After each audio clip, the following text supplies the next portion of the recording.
Hello friends, আমার আজকের ভ্রমণ পর্বে আপনাদেরকে নিয়ে যাব মহাবোধি টেম্পলের বোধিবৃক্ষের নিচে প্রার্থনা সভায়, যেখানে হাজার হাজার বৌদ্ধ সন্ন্যাসী ধ্যান করছেন, পুজো করছেন।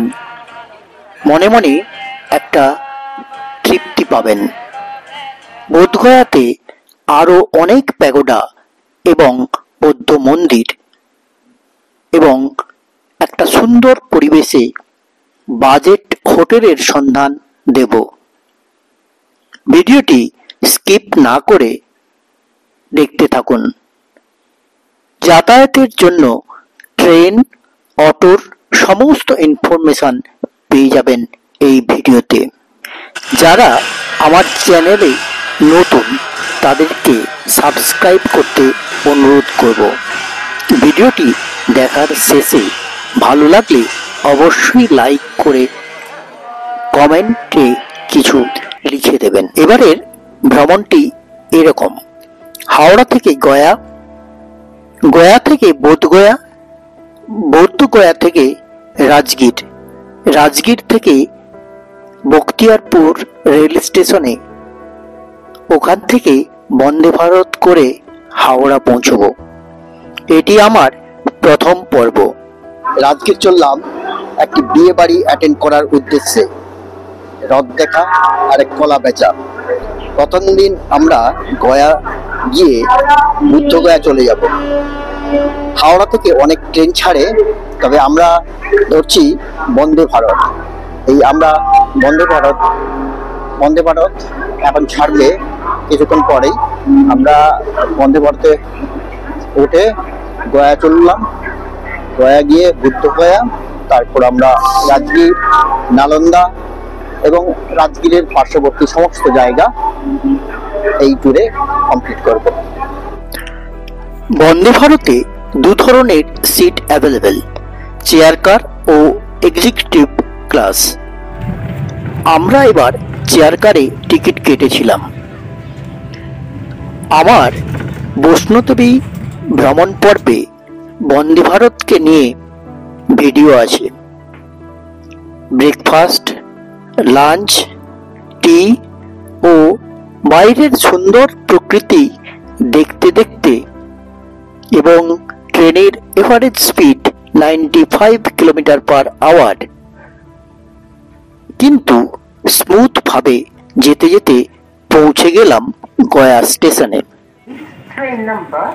গয়া স্টেশন থেকে অটো করে 16 কিলোমিটার দূরে বৌদ্ধগয়া যাব। এখন আমরা বোধগয়ার উদ্দেশ্যে যাব। গয়াতে বন্দে ভারত থেকে নেমে পড়েছি। আমরা একটা টোটো করেছি বোধগয়া। এই টোটোটা নেবে 300 টাকা। এই দিলীপ কুমার আছে আমার ড্রাইভার ভাই। দিলীপ কুমার, নাম বলো? দিলীপ কুমার। হ্যাঁ, ফোনকে আমরা চলছি বোধগয়া। গয়া শহরের ভেতরটা খুব ঘিঞ্জি ও রাস্তার দুদিকে নোংরা জঞ্জালে ভর্তি, তবে মানুষজন অত্যন্ত সরল ও ভালো। বোধগয়ার হোটেল আমাদের বুক ছিল না, তবে নামটা জানা ছিল। টোটো দাদাকে তাই বললাম, কিছুটা দাম করে চড়ে বসলাম। এরা ভীষণ ভদ্র। গয়া থেকে 15 কিলোমিটার দূরে বোধগয়া বা বুদ্ধগয়া। আমরা চলেছি ফল্গু নদীর পাশ দিয়ে। একটা অন্তঃসলীলা নদী, ফল্গু নদী, ওর পাশ দিয়ে চলছি। রাস্তাটা মোটামুটি মনোরম, হালকা ঠান্ডা ঠান্ডা লাগছে হাওয়াটা।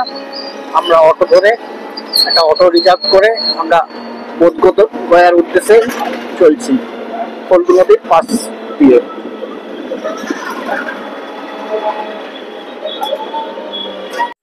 আমরা এই হোটেল স্টারে এসে উঠেছি। হোটেল স্টারটা ভালোই, খুব ভালো। বুদ্ধগয়াতে হোটেল স্টার।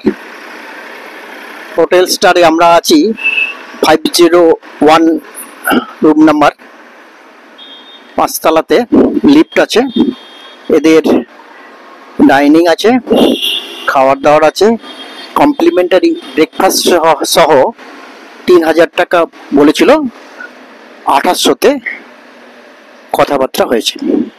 2800 দিয়ে 3 বেডেড একটি রুম নিয়েছি, 501 নম্বর রুম। হোটেল রুমটা খারাপ না, ভালোই। এই বড় একটা কিং সাইজের বেড আর একটা সিঙ্গেল বেড, টিভি, আর খুব সুন্দর পরিষ্কার পরিচ্ছন্ন। একটা ব্যালকনি, আর ব্যালকনি খুললেই ব্যালকনি থেকে এই টেম্পল, এবং খুব সুন্দর এয়ারি, একদম রাস্তার পাশে hotel star. Hotel star complimentary breakfast নিয়ে 3000।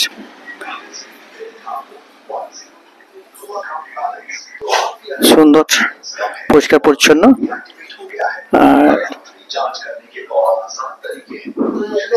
গরম জল, গিজার, বড়খানা ওয়াশরুম, পরিষ্কার পরিচ্ছন্ন, খুব পরিষ্কার পরিচ্ছন্ন, ভালো। এখান থেকে আমরা একটা টোটো করে আমরা বেরিয়ে যাব সমস্ত দ্রষ্টব্য জায়গাগুলো।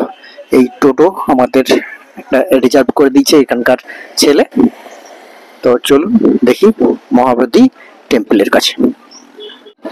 পৌঁছে গেছি মেটা বুদ্ধ টেম্পল, এটা আমাদের হোটেল স্টারের খুব কাছেই। তো এই মেটা বুদ্ধ টেম্পলটি রবিবার এবং বুধবার বন্ধ থাকায় আমরা ঢুকতে পারলাম না। তো এই মন্দিরটাও খুব সুন্দর ছিল, আজকে এটা বন্ধ আছে, আমাদের হোটেলের খুব পাশেই। এখন আমরা পৌঁছে গেলাম কর্মা বৌদ্ধ টেম্পলে।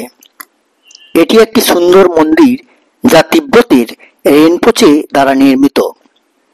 বৌদ্ধ ধর্মাবলম্বীদের এটি একটি বিখ্যাত মন্দির, সুন্দর একটি বুদ্ধিস্ট মনেস্ট্রি।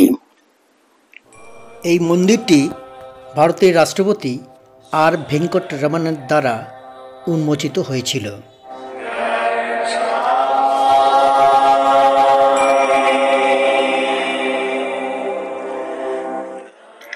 জাপানের ডাইজুকীয় সম্প্রদায়ের দ্বারা বুদ্ধগয়ায় মহান বুদ্ধ মূর্তিটি স্থাপন করা হয়েছে। এটি উন্মোচিত হয় 18 নভেম্বর 1989-এ। পদ্মের ওপর ধ্যান মূর্তিতে বসে আছেন বুদ্ধ। 14তম দলাই লামা এটি উন্মোচন করেন। স্ট্যাচুটি 64 ফিটের এবং এটি 16 ফিট বেসের উপর বসে আছে। এখানে বুদ্ধ ধ্যান মুদ্রারূপে পদ্মের ওপর বসে আছেন। স্ট্যাচুটি ডিজাইন করেছেন ভি গণপতি স্থপতি। এই মূর্তিকে কেন্দ্র করে তার প্রধান 10 জন শিষ্যের মূর্তিও দণ্ডায়মান। এদের মধ্যে মহাকাশ্যপ, উপালি, সুভূতি, আনন্দ, সারিপুত্ত, মহাকাশ্যনা।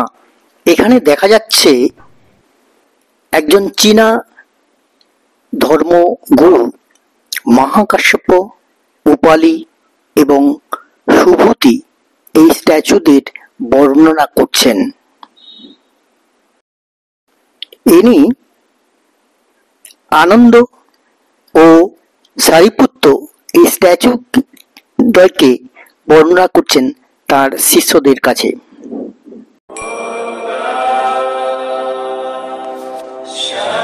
এছাড়া ইনি বর্ণনা করছেন পূর্ণ ও মহাকাশ্যনা সম্পর্কে।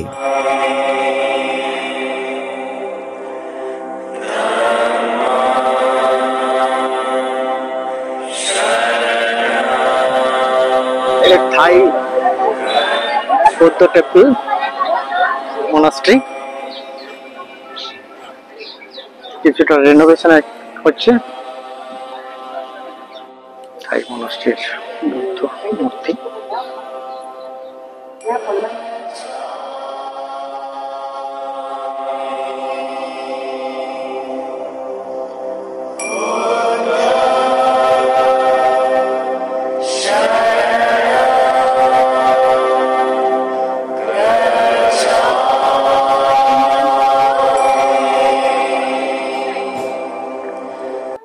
এবার চলে এলাম চাইনিজ টেম্পলে। Chinese Buddhist temple.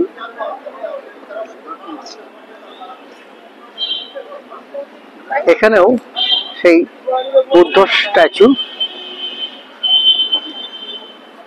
এবং মন্দিরটি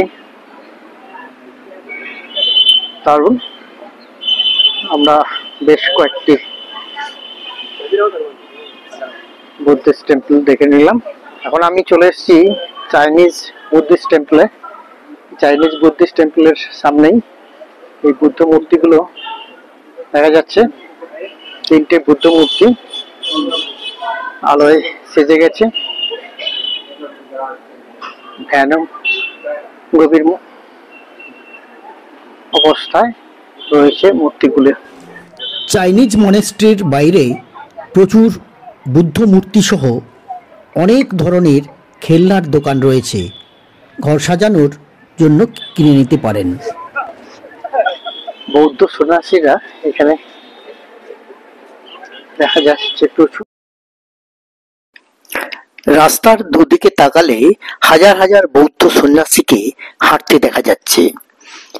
পরে জানলাম বোধি বৃক্ষের নিচে 36তম আন্তর্জাতিক বিশ্ব শান্তির উদ্দেশ্যে প্রার্থনা সভা শুরু হয়েছে 29 জানুয়ারি থেকে 7 ফেব্রুয়ারি পর্যন্ত। বিভিন্ন দেশ থেকে বৌদ্ধ সন্ন্যাসীরা এসেছেন। সেজন্য we are very lucky to visit in this time.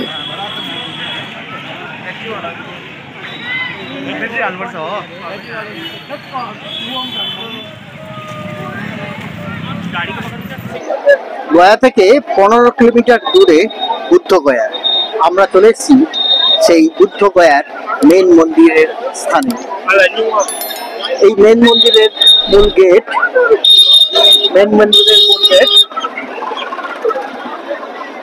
এই মেন মন্দিরের মূল গেটে আমরা চলে এসেছি। এরপর আর মোবাইল অ্যালাউ করবে না, তবে একটা ক্যামেরা নিয়ে ঢুকতে দেবে 100 টাকার বিনিময়ে। আমরা সেটাই নিয়ে প্রবেশ করব। এই বুদ্ধগয়া প্রাচীনকালে নিরঞ্জনা নদী বা বর্তমানে যা ফল্গু নদী, তার পশ্চিম তীরে বুদ্ধের বোধিলাভের স্থান হলো বুদ্ধগয়া। বুদ্ধগয়া বা বোধগয়া ভারতের বিহার রাজ্যের গয়া জেলায় অবস্থিত এক ধর্মীয় স্থান। বৌদ্ধ ধর্মাবলম্বীদের এটি পূর্ণ তীর্থস্থান, যেখানে বোধিবৃক্ষের নিচে বুদ্ধদেব বোধি লাভ করেন। এই সেই মেন মন্দির। এর ভেতরে প্রবেশ করবে, সেখানে দেখতে পাবো 5ম প্রজন্মের একটি বোধিবৃক্ষ, যার নিচে বুদ্ধদেব তপস্যা করেছিলেন টানা 48 দিন এবং 49 দিনে সুজাতার হাতে পায়েস খেয়ে তিনি সেই তপস্যা থেকে বিরত হন। সেই তার ভেতরে বিরাট ইতিহাস জড়িয়ে আছে, যেটা আমরা কিছুক্ষণ পরেই প্রবেশ করছি। মূল মন্দির এখানে ক্লক রুম আছে। ক্লক রুমে সমস্ত কিছু জমা রেখে তবেই যেতে হবে। শুধুমাত্র ক্যামেরা এলাও, মোবাইল বা অন্য কোনো ইলেকট্রনিক্স গ্যাজেট এখানে অ্যালাউ নয়। তাই আমরা মোবাইলগুলো রেখে 100 টাকা টিকিট কেটে একটি ক্যামেরা নিয়ে প্রবেশ করব। এটি শেষ চেকিং पॉइंट को सर थाईलैंड का राजा 2013 में इसको दान में दिया। टॉप का जो वेट है ना वो 289 kg है। मंदिर का टोटल हाइट है सर फीट से 180 फीट है, मीटर से 52 मीटर। এখানে সিদ্ধার্থ গৌতম বুদ্ধত্ব লাভ করেন। মন্দিরের পশ্চিম দিকে পবিত্র বোধিবৃক্ষ অবস্থিত। পালি শাস্ত্রে এই গাছটির নাম বোধিমণ্ড। এখানকার মঠটির নাম বোধিমণ্ড বিহার। মন্দিরের উচ্চতা 180 ফুট। মহাবোধি মন্দির হিন্দু ও বৌদ্ধ উভয়ের কাছে চূড়ান্ত শ্রদ্ধার। হিন্দুদের কাছে বুদ্ধদেব অবতার হিসেবে পূজিত মহাবোধি মন্দিরটি ইসলামী শাসকদের আক্রমণে ধ্বংস হয়ে প্রায় হারিয়ে যেতে বসেছিল।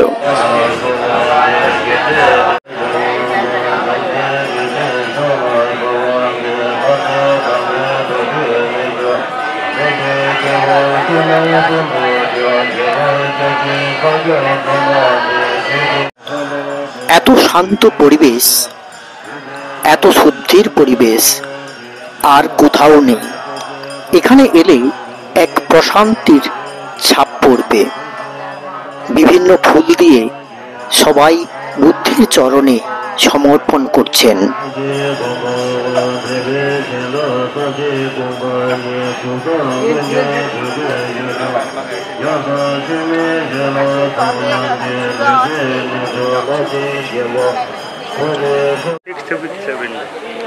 अच्छा, यहाँ पे सर जोर से आंधी और तूफान चला, उसके बाद सर मूसलाधार बारिश हुआ। हाँ, বৃষ্টি था। तो इनको जो है ना, বৌদ্ধিক জ্ঞান লাভ করার পর ষষ্ঠ সপ্তাহে এই সরোবরের নিকট তিনি অবস্থান করেন। ঝড় জলে তাকে রক্ষা করেন নাগরাজ। এটিকে মচলিন্দ সরোবরও বলা হয়।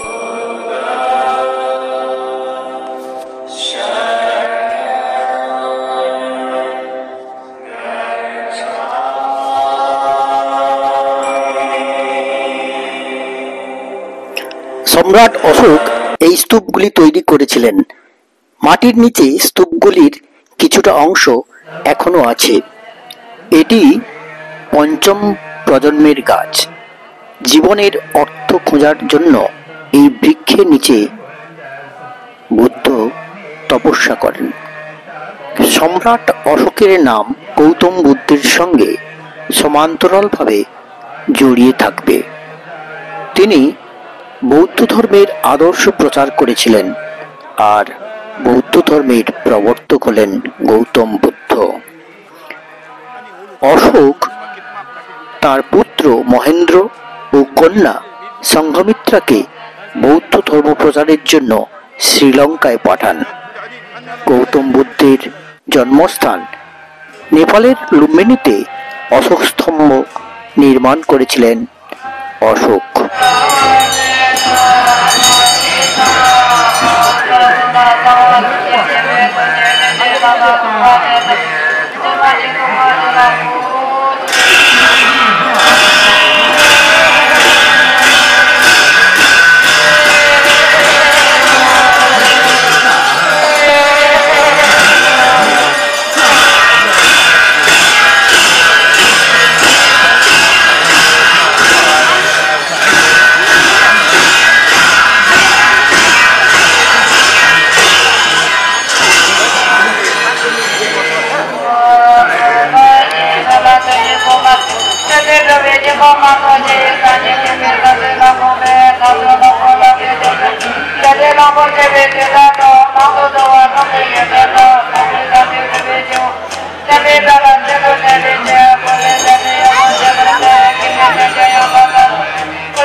এরপর আমরা হোটেলে ফিরি। সকালে আমরা চলে যাব রাজগীর। অবশ্যই গয়ার কিছু দ্রষ্টব্য স্থান দেখে আমার পরের ভিডিওতে এইগুলো পেয়ে যাবেন। আমরা চলে এসেছি এদের রেস্টুরেন্টে বুফে সিস্টেমে ব্রেকফাস্ট, কচুরি আছে আর দম, পোহা, এর সঙ্গে দই, বাটার, ডিমের টোস্ট। বুফেতে খাওয়া ব্রেকফাস্ট, দেখা যাক কেমন টেস্ট। হোটেল স্টার আমরা চেক আউট করে একটা ছোট গাড়িতে নিয়ে চলে যাব রাজগীর। নালন্দা দেখে রাজগীরের হোটেলে উঠবো আমরা, সেই প্ল্যান আমাদের। এদের এই হোটেলটি সত্যি সত্যি ভালো। এই হচ্ছে এদের সার্ভিসম্যান লালু। লালু বেশ পরিষেবা খুব সুন্দর দিয়েছে। আমরা আশা করব আবার এর সঙ্গে মিট হবে। Okay sir. সবাইকে অনুরোধ করব এই হোটেলটা বুক করার জন্য, এবং লালু ভাই আমাদের পুরো গাইড করে দিয়েছে, অটো प्लस एक गाड़ी बुक कर दीजिए। Hotel star. का नाम सीता कुंड है। यहाँ पे सीता माता ने अपने ससुर दशरथ जी को पिंडदान दिया था। सीता माता उस नदी में बैठी थी, राजा दशरथ जी को हाथ निकला और आकाशवाणी हुआ कि बेटी पिंडदान दो। আমাদের ভ্রমণ পর্বের এটি ছিল প্রথম পর্ব। বুদ্ধগয়া দেখে গয়ার সীতাকুণ্ড, পথে মহান দশরথ মাঝির গ্রাম ও তার তৈরি পাহাড় কেটে রাস্তা দেখে রাজগীরের নালন্দার ইতিহাস দেখব। রাত্রে একটি মেহেন্দির অনুষ্ঠানে যোগ দেব। দ্বিতীয় ও তৃতীয় পর্ব দেখার জন্য অনুরোধ রইল। ভিডিওটি কেমন লাগলো কমেন্ট করে দেবেন।